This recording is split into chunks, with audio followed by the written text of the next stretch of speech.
One question in my mind constantly is why, where Palestinians are concerned, that our media and our government find it so hard to use simple, honest and truthful words. Why is it so difficult to name what is so clearly before their eyes? When people take someone else's land, expelling them by violence and killing, and occupy their territory, elsewhere we call that conquest, and we call it colonialism. And the West is rightly repenting of its colonial past, but it is stunningly silent about Israel's colonial present. When a group of people face institutional discrimination, are denied equal treatment under the law, and are forced to live only in certain areas, denied access to equal resources, elsewhere we call that apartheid. In South Africa, brought to an end by sanctions, yet where are the meaningful sanctions on Israel? When there is detention without charge or trial, when the state sponsors and arms criminals so that they can take other people's farms and homes, when reporters are denied access to areas and are killed, we say that's a totalitarian regime. We call it a rogue state, but not if it's Israel. When hospitals and schools are targeted, when the wounded are denied care, when food and medicine are used as weapons against women and children, they are war crimes, nothing else. When there is the forced movement of people such that they cannot return, then that is ethnic cleansing. And when you kill thousands indiscriminately and at the same time destroy everything that makes that group's life possible, then that is genocide. Israel's actions towards the Palestinian people are genocidal in intent, and they are genocidal in effect. The plan is clear. We've gathered here in Slough once more with a heavy heart. We do so because it is required of us. We sign and protest. We visit our members of parliament, and we stand behind our fellow journalists and activists who speak the truth in this age of lies, deceit and gaslighting. We will boycott and we will put pressure on our council to cease allocating pension funds to arms corporations involved in the massacre of Gaza. An entire year of genocide, unimaginable brutality, bombardment, devastation and total human suffering and displacement have all occurred. The world has witnessed the Palestinian people's unfathomable courage, determination and steadfastness throughout this year. Since its founding in 1948, Zionists have demonstrated to the world what a genuinely terrible and horrible state Israel is.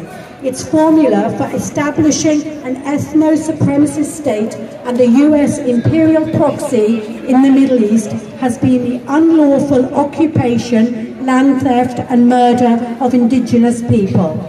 Israel is perpetrating atrocities against children and people we cannot fathom. Their hands are smeared with blood, and so are the hands of the Western nations, the UK included, that defend Israel and have given it their entire support.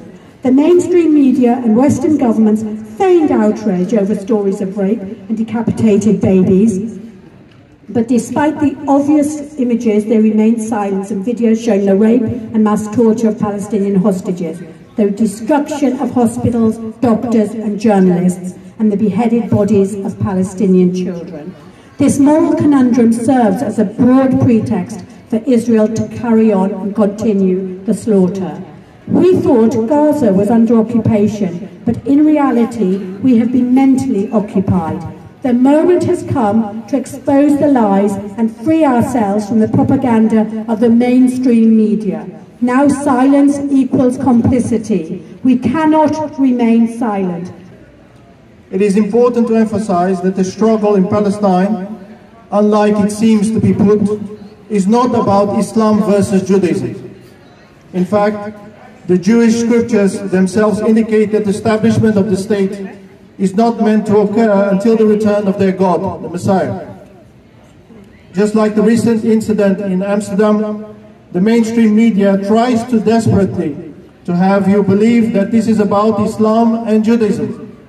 It is not.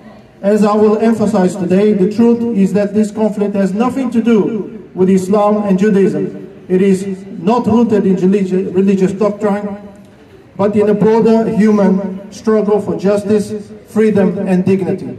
As Prophet Muhammad, peace be upon him, said, "Help your brother whether he is an oppressor or he is oppressed." One of the companions, very puzzled, asked, "Is it it is right to help him when he's oppressed, but how can we help him when he's the oppressor?"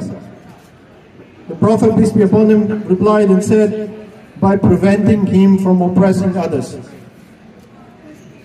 This hadith reminds us that it is our responsibility to be both protective of this situation and protect the oppressed and act to stop the oppression. The plight of the Palestinians is a modern-day reflection of the struggle for justice.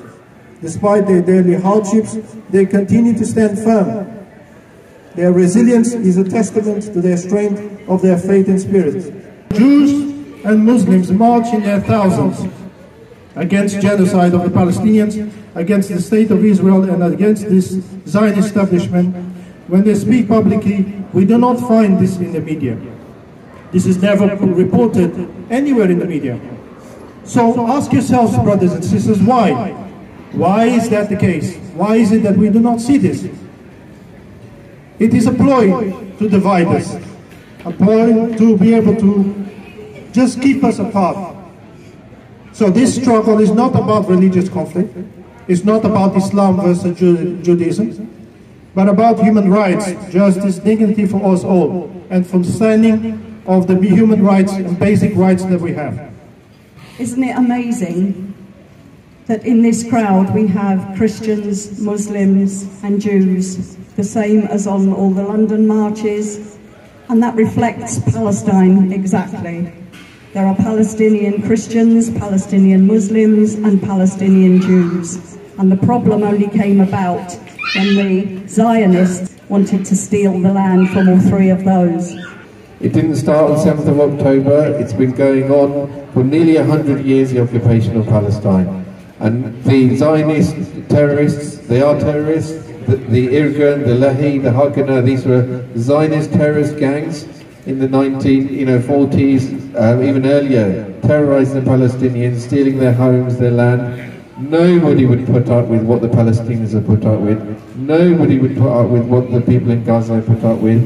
I've been to Gaza twice, so I can speak with some authority.